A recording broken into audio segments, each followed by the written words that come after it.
நீங்கள் பார்த்துக் கொண்டிருப்பது உங்கள் விஜய். பரசுராமனும் பகவானுடைய அவதாரம், ராமனும் பகவானுடைய அவதாரம், கார்த்தவீரியனும் பகவானுடைய அவதாரம். கார்த்தவீரியார்ஜுனனுக்கு 1000 கைகள். தன் கைகளால் அணையாட்டம் கட்டினானால் நதி ஜலமே ஓடாது, ஒரு பக்கம் தேங்கி நின்றுடும். ஒரு தடவை இவன் நர்மதை ஆற்றிலே விளையாடி கொண்டிருக்கும் போது ஆற்றங்கரையில் ராவணன் சிவலிங்கத்தை வைத்து பூஜை பண்ணிட்டார். அப்போ இவன் கையப்படி வச்சு தடுத்தான். தண்ணீர் ஒரு பக்கம் அணைக்கட்டின மாதிரி போச்சு. சிவலிங்கம் அடிச்சுன்னு படுத்து. ராவணனுக்கு கோபம். வேகமாக வந்து இவனோட சண்டைக்கு கூப்பிட்டான். அப்போ ஒரு பூச்சி பிடிக்கிற மாதிரி பிடிச்சு, ஒரு சின்ன குரங்க பிடிக்கிற மாதிரி ஒரு கூண்டுக்குள்ளே அடைச்சி பாகிஷ்மதி பட்டணத்தினுடைய வாசலில் தொங்க விட்டு தன் ஊர் மக்கள்லாம் பொருட்காட்சி பார்க்கட்டும்னு இந்த ராவணனை வச்சுட்டான் கார்த்தவீரியன். அவ்வளவு சக்தி படைத்தவன். அதுக்காக சொல்ல வந்தேன். இதெல்லாம் எங்கே தெரியுமா ஆறு எடுத்து சொல்கிறா? அங்கத பெருமாளை கடைசி நிமிஷத்தில் தூது விட்டான் ராமன். போய் ஒரு நல்ல வார்த்தை சொல்லிட்டு வா, கடைசி வாய்ப்புன்னு சொல்லிடு. இக்கரைக்கே வந்தாச்சு, சண்டை ஆரம்பிக்கணும். முன்னாடி ஹனுமான் வந்து நல்லதெல்லாம் சொல்லிட்டு போயிட்டார், அவன் காதில் ஏறலை. இப்போ இவன் அனுப்பிச்சு வச்சார். அங்கதன் ஆறு தெரியுமா அப்படின்னு ராவணன் ரொம்ப கோபமாக கேட்டான். அங்கத வேடிக்கை, தெரியும், எனக்கு ஒரு ராவணனை பற்றி தெரியும். ராவணா, அந்த ராவணன் நீதானான்னு எனக்கு தெரியாது. எனக்கு தெரிஞ்ச ராவணனை பற்றி சொல்லட்டுமா? ஒருத்தர் எங்கள் தாப்பனார் வாலி நித்தியம் சந்தியாவந்தனம் பண்ணச்சு அர்க்கிய பிரதானம் விடுவார். வாலிக்கு ஒரு சிறப்பு, அவர் தெற்கு நோக்கி அர்க்கியம் விடணும்னா தெற்கு சமுத்திரத்துக்கே போடுவாராம். மேற்கு அர்க்கியம் விடணும்னா மேற்கு கடற்கரைக்கே போடுவாராம். கிழக்கு அர்க்கியம் விடணும்னா கிழக்குக்கே போகிறான். ஒரு தாவல் தாவினா கிழக்கு சமுத்திரம், தெற்கு சமுத்திரம், மேற்கு சமுத்திரம். நம்ம பார்த்து நமக்கு தெரிஞ்சதெல்லாம் ஏதோ பிராச்சி, தட்சிணா, பிரதீச்சி இப்படின்னு சுற்றி சுற்றி வருவோமே தவிர அவர் சுத்திர வேகத்தில் 3 கடல் போயிட்டு வரார். அர்க்கியத்தை விடுற சமயத்துக்கு ராவணன் வந்து சண்டைக்கு கூப்பிட்டான். வாலி சொன்னார், 10 நிமிஷம் இரு, சந்தியாவந்தனத்தை முடிச்சுட்டு வரேன்னார். நீ கோழை, இப்போவே சண்டைக்கு வானா, கோவம் வந்துடுது வாலிக்கு. அவனை எடுத்து தன் கைக்குள்ளே இடுக்கி கொண்டு 3 சமுத்திரத்துக்கு போய் அர்க்கிய பிரதானம் பண்ணிட்டு கிஷ்கிந்தைக்கு திரும்ப வந்து அவனை விடுதலை பண்ணிட்டு, என்னமோ பேசணும்னு சொன்னிய ராவணா, என்னன்னா ஒன்றுலே நமஸ்காரம்னு சொல்லிட்டு போகலான்னு வந்தேன்னுட்டு அவன் கிளம்பி போயிட்டான். இப்படி தூக்கின்னு போனால் அவரோட அறான சண்டை போடுவாளா சொல்லுங்க. அங்கதன் சொல்கிறார், ராவணா, என் தகப்பனார் இடத்துல இப்படி அடிபட்ட ராவணன் ஒருத்தன் கதை நான் கேள்விப்பட்டிருக்கேன். நீ அந்த ராவணனான்னு எனக்கு தெரியாது. சொன்னால் இவன் தவிக்கிறான். அப்போ குட்டு வெளிப்பட்டு போச்சே, நம்ம பட்டதெல்லாத்தையும் இங்கே வந்து இப்போ வெட்ட வெளிச்சமாக்கிட்டு இருக்காரே, அவனுக்கு கவலை. ராவணா இரு, எனக்கு இன்னொரு கதை தெரியும். கார்த்தவீரியார்ஜுனன் இருந்தாராம். அவர் பூச்சி ஆட்டம் பிடிச்சி கூண்டில் அடைச்சி ராவணனை கட்டி தொங்க வச்சிருந்தாராம். அந்த கதை எனக்கு தெரியும். நீதான் அந்த ராவணனானா? போரும் இவனை முதல்ல நாட்டிலேருந்து வெளியே அனுப்புங்க அப்படின்னு ராவணன் அனுப்பிச்சி விட்டான். அங்கதர் சொன்ன தெரியுமா? ஒன்றுமில்லாத ஒரு கார்த்தவீரியார்ஜுனன் அவனிடத்தில் நீ பட்டாய். கார்த்தவீரியன் பரசுராமன் கையில் பட்டே போனான். அந்த பரசுராமன் ராமன் கையில் நிற்க மாட்டாமல் ஓடிப்போனான். அப்போ ராமன் எங்கே, நீ எங்கேன்னு யோசித்து பார்த்தியா? அங்கதன் சொன்ன வந்தது அதே. ராமன் கையில் ஓடிப்போனார் பரசுராமன். பரசுராமனாலே கொலை உண்டான் கார்த்தவீரியன். கார்த்தவீரியன் ஒன்றுமில்லாத பூச்சி ஆட்டம் ஒன்று அடைச்சி வச்சிருக்கான். உனக்கு 4 படி ஏறுனா கூட ராமன் எட்ட போகிறதில்லை. அந்த ராமனிடத்திலையா நீ போய் துன்பம் விளைத்தாய்? செய்யாதே. பிரதீயதாம் தாசரதாய் மைதிலியை கொண்டு போய் தாசரிடத்தில் சவரிச்சிருன்னு சொல்ல. நல்வார்த்தை ஏறி இருந்தால் எல்லாருமே நல்லவாளாக இருந்துருவாளே. சதுபதேசம் காதலை ஏறாத்தினால தானே எல்லாருக்குமே பாடு சொல்லுங்க. எனக்கு சொல்ல வந்தேன், கார்த்தவீரியன் கதைக்காக சொன்னேன். கார்த்தவீரியனும் பகவானுடைய ஆவேசாவதாரம், சக்தி ஆவேசாவதாரம். பரசுராமர் ஸ்வரூப ஆவேசாவதாரம், ராமன் முக்கியாவதாரம். பகவத் அவதாரங்களை இந்த மாதிரி பிரிக்கிறார். முக்கியாவதாரம், ஆவேசாவதாரம். முக்கியாவதாரம்னா தானே பெருமாள் இறங்கி பிறப்பார். ஆவேசாவதாரம்னால் ஒரு ஜீவனை தேர்ந்தெடுத்து தன் சக்தி அவனிடத்தில் வைப்பார். இதுதான் வித்தியாசம். ஆவேசாவதாரத்திலையும் 2 பகுதி உண்டு. ஒன்று ஸ்வரூப ஆவேசம், மொத்த ஸ்வரூபத்தையுமே இந்த ஆத்மாவிடத்தில் வைப்பார். இல்லை சக்தி ஆவேசம், தன்னுடைய ஒரே ஒரு சக்தியை ஒரு செயலுக்காக மட்டும் அந்த ஆத்மாவிடத்தில் வைப்பார். இப்போ ராமன்னா முக்கியாவதாரம், அவரே பிறந்தது. பரசுராமன் கார்த்தவீரியன் 2 பேருமே ஆவேசாவதாரம். அதுலேயும் ஸ்வரூபாவேசாவதாரம் பரசுராமாவதாரம், சக்தி ஆவேசாவதாரம் கார்த்தவீரியன். அதனால தான் நேர பலத்தில் வித்தியாசம் தெரியுது பாருங்க. கார்த்தவீரியன் பரசுராமன் இடத்துல தோக்கிறார், பரசுராமர் ராமன் இடத்துல தோத்து போயிட்டார் இல்லையோ.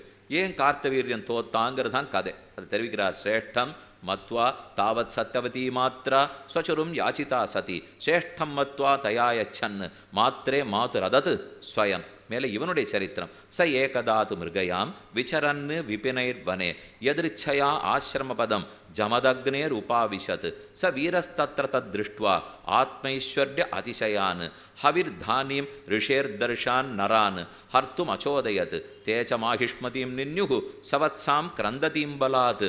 ஓர் முறை கார்த்தவீரியன் வில்லை எடுத்துன்னு வேட்டைக்காக வந்திருக்கார். காட்டுக்கு வந்திருக்கச்சே ஜமதக்னுடைய ஆசிரமத்துக்கு வந்தார். பரசுராமர் அப்போ வெளியில் போயிருந்தார். ஜமதக்னி தியானத்தில் இருந்தார். வந்தவனுக்கு ஒரே பசி, தாகம், கோபம். ஏதானும் கொடும்னா காமதேனு நின்றுது.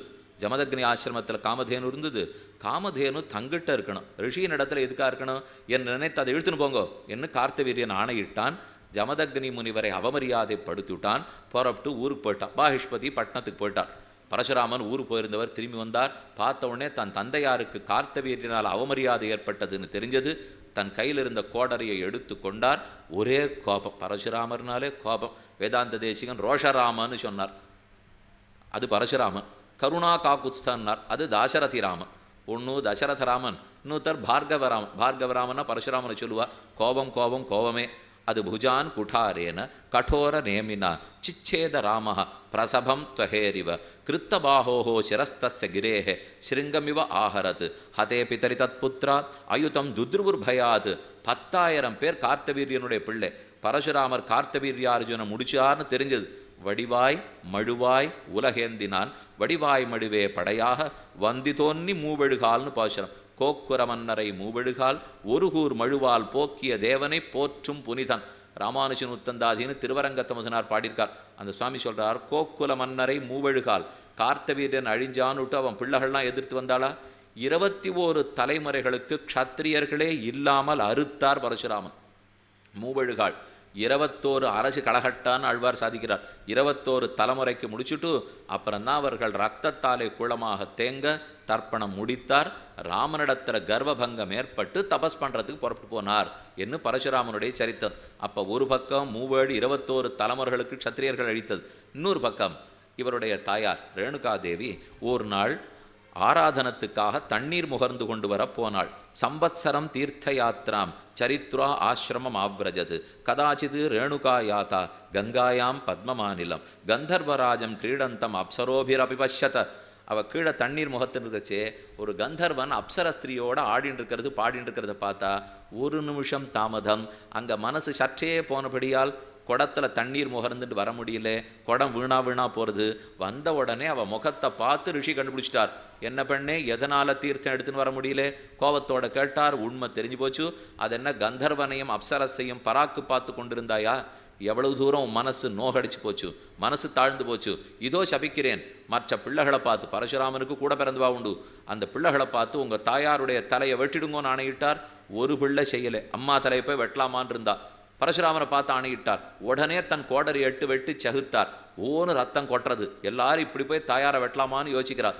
காலை பிடிச்சிருந்தார். ஜமதக்னிக்கு ஒரே ஆச்சரியம். நான் சொன்னேங்கிறதுக்காக பிள்ளாய் என்ன சொன்னாலும் கேட்டாய் அல்லவா, நீ கேட்கும் வரத்தை கொடு, இதோ என்ன வேணா வரங்கேளு தரேன்னார். பரசுராமர் பிரார்த்திக்கிறார், தாயார் இடத்துல கோபத்தை விடணும், இறந்த தாயார் மீண்டு வர வேண்டும். அப்போ அவர் சொன்னதையும் பண்ணிவிட்டார், தன் அன்பையும் வெளிப்படுத்திட்டார். இல்லையோ, இந்த ரெண்டும் பரசுராமனிடத்துல கதையா நாம தெரிஞ்சுக்க வேண்டியது. அத்தோடே சந்திரவம்ச சரித்திரத்தில் பரசுராமனை பற்றி பார்த்தோம்.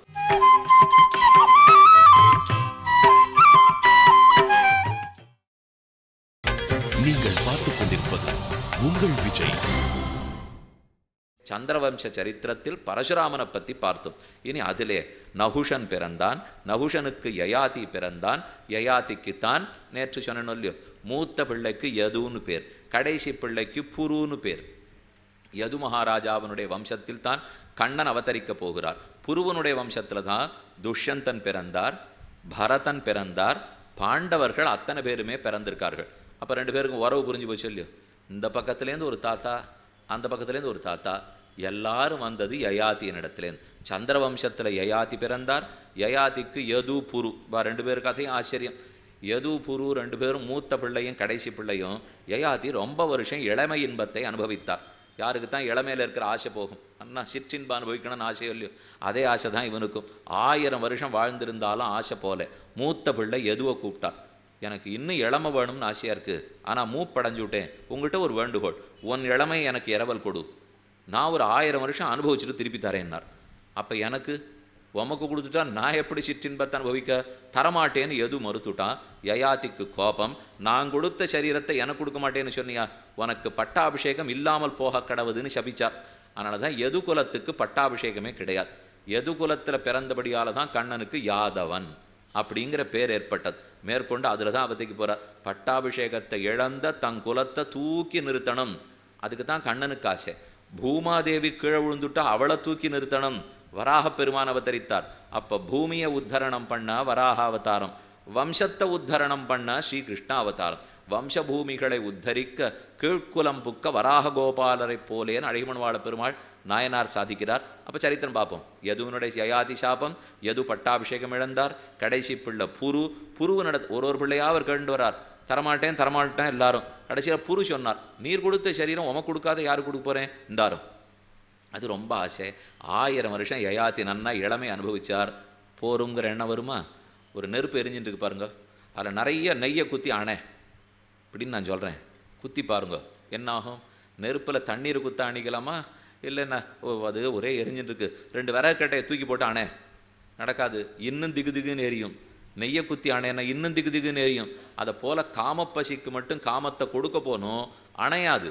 அது சரி நன்னா அனுபவிச்சுட்டோம் போகிறோம்னு நிறுத்தணும் இல்லையோ, ரெட்டிப்பாக காமப்பசின்னு அதிகமாக போடும். அதனால தான் அதே நிலைமை தான் இப்போ யயாதிக்கும். 1000 வருஷம் அனுபவிச்சும் போருங்கிற புத்தி வரல. புரிஞ்சுனுட்டான், ஓ இது தேக சுகம் அனித்யம், ஆத்ம சுகம்தான் நித்தியம். நம்ம எதுக்கு இந்த சிற்றின்பத்துக்கு போனோம்? பகவத் அனுபவம்னா சிறப்பானது. புருவை கூப்பிட்டா உனக்கே திருப்பி கொடுத்துட்றேன், போரும் எனக்கு இனிமேல் இந்த சரீரம் வேண்டாம் என்னை வீட்டையே திறந்து வானப்பிரஸ்தாசிரமத்துக்கு அடைந்தான். யயாதி சரித்திரம் முடிஞ்சது. இப்போ புருவனுடைய வம்சத்தில் தான் சந்தனு மகாராஜர் பிறக்கிறார்.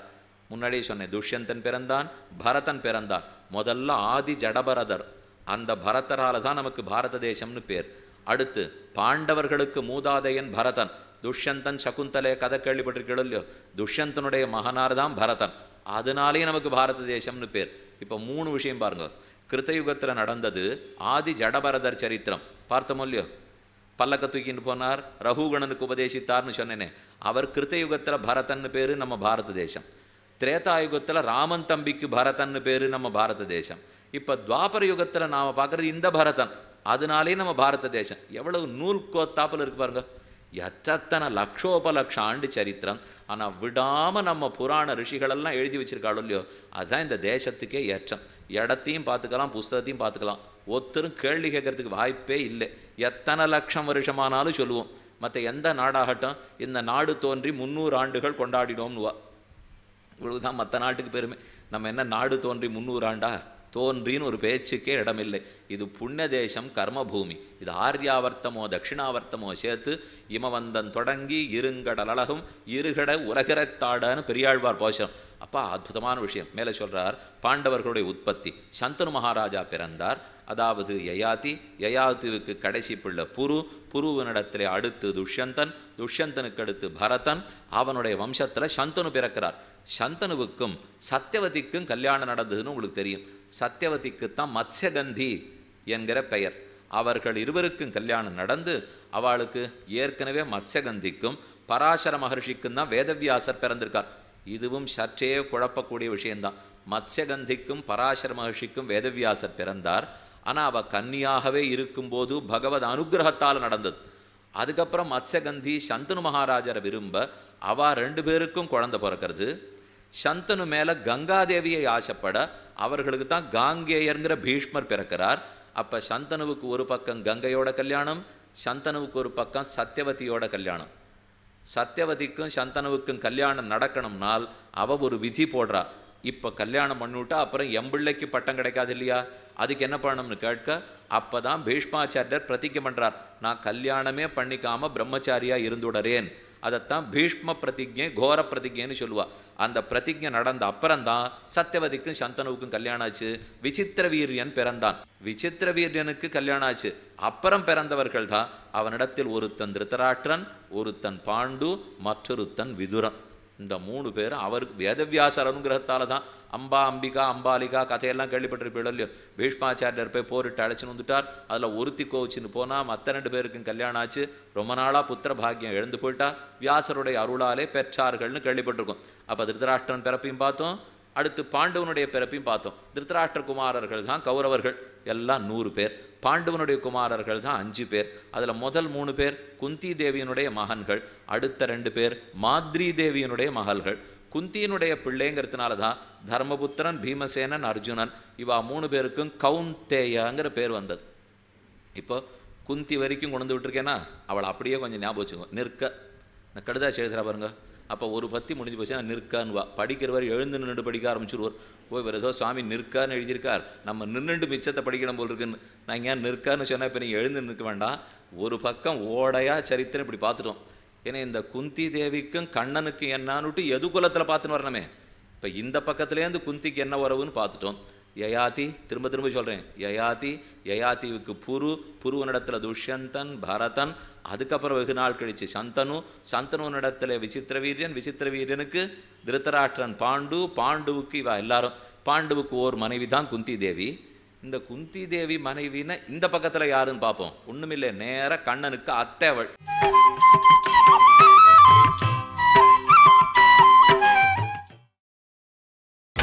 நீங்கள் பார்த்துக் கொண்டிருப்பது உங்கள் விஜய். பாண்டுவுக்கு ஓர் மனைவி தான் குந்தி தேவி. இந்த குந்தி தேவி மனைவின்னு இந்த பக்கத்தில் யாருன்னு பார்ப்போம். ஒன்றுமில்லை, நேர கண்ணனுக்கு அத்தைவள். கண்ணனுக்கு தந்தையார் வசுதேவர், வசுதேவருக்கு கூட பிறந்தவர் தான் குந்தி தேவி.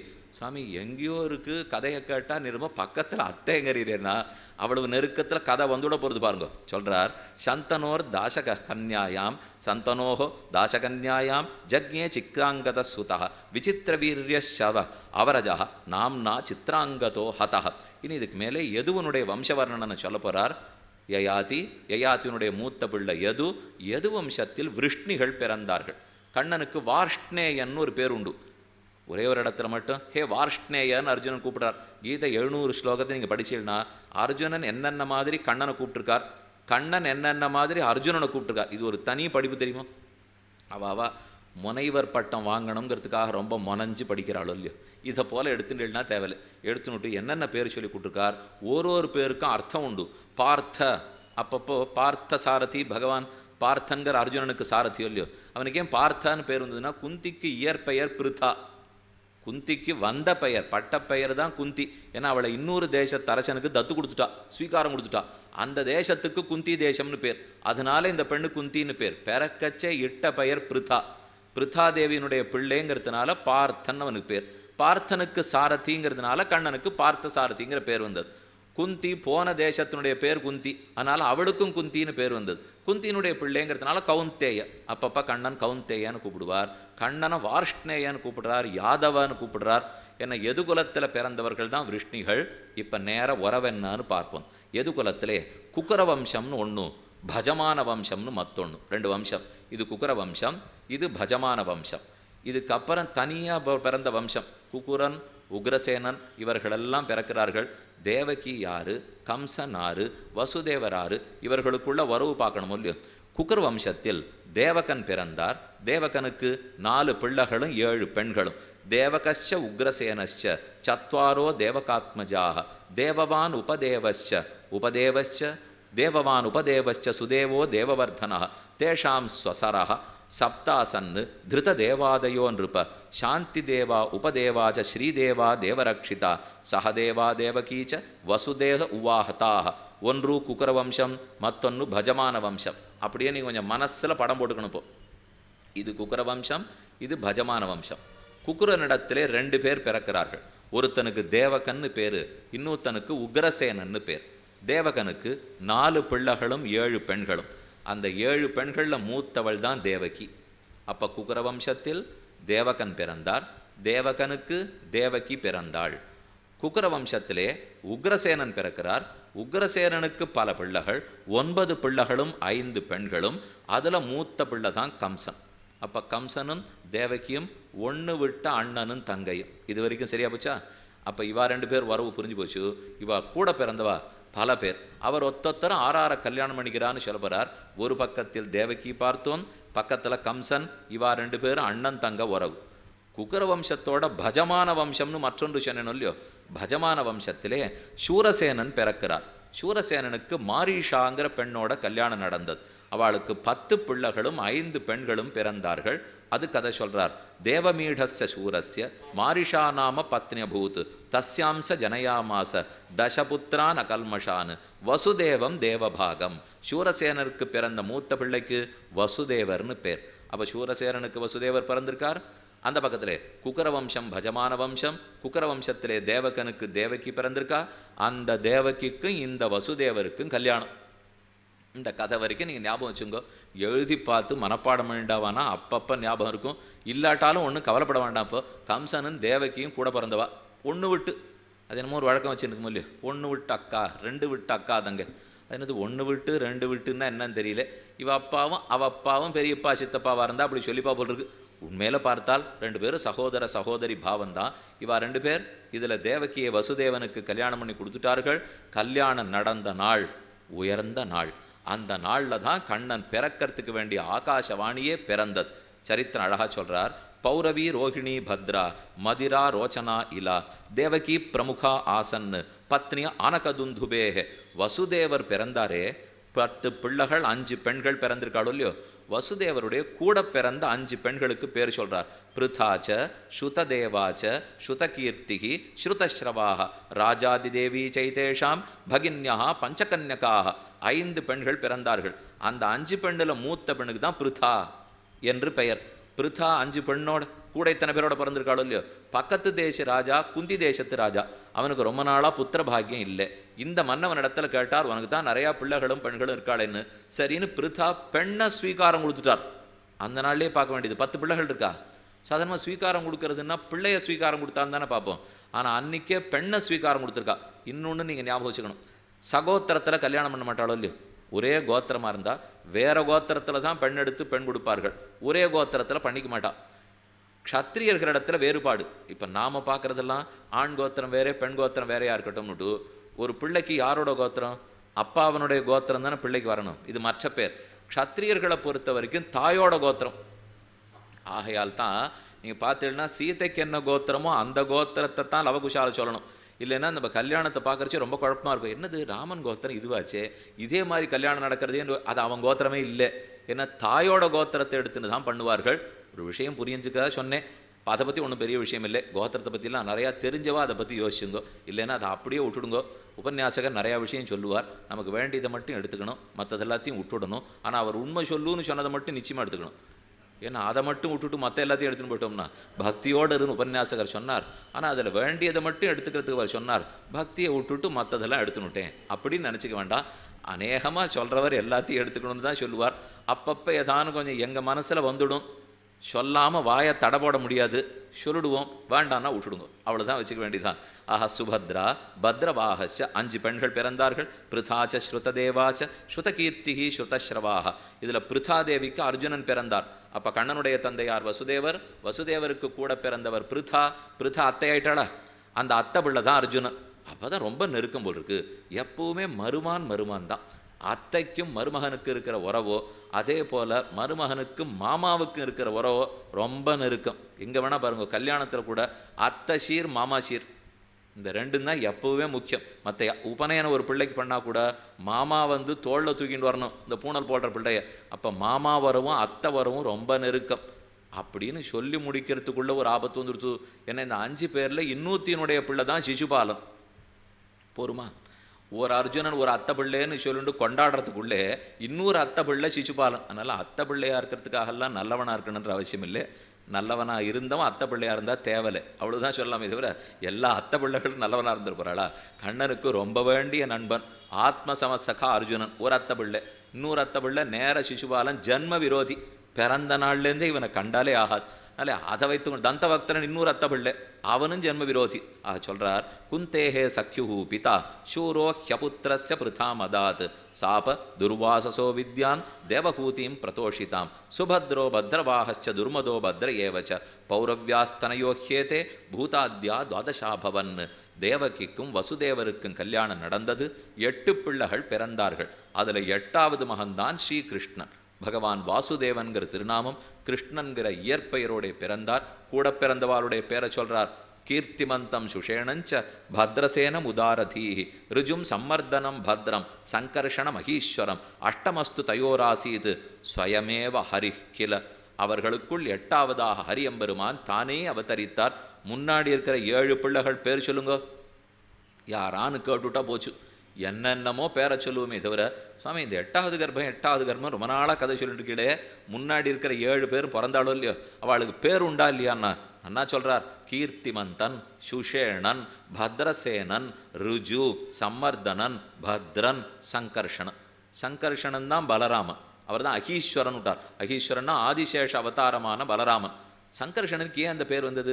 ஏன் அவருக்கு பலராமன்னு பேர் வந்ததுன்னா, ஒரு கர்ப்பத்தில் உதித்தார், மற்றொரு கர்ப்பத்திலேருந்து பிறந்தார் அவர். சுவாமி கொஞ்சம் கொஞ்சமாக குழப்பம் கூடுறதுங்கிறத தெரிஞ்சுனுட்டோம். இப்போ ஏதோ நாழியாக சுலபமாக போகும்னு பார்த்தா அது எப்படி ஒரு கர்ப்பத்தில் உதித்து மற்றொரு கர்ப்பத்துக்கு போனார்னா, பெருமாள் யோகமாயை அப்படி பண்ண சொல்லிட்டார். பண்ணினதுனால யோகமாயா அப்படி ஒரு நடவடிக்கை எடுத்துட்டா. யார் யோகமாயே பெருமாள் எப்போ சொன்னார்னா, அப்போ நம்ம 10வது ஸ்கந்தத்துக்கு போனால் தான் அந்த கதை புரியும்.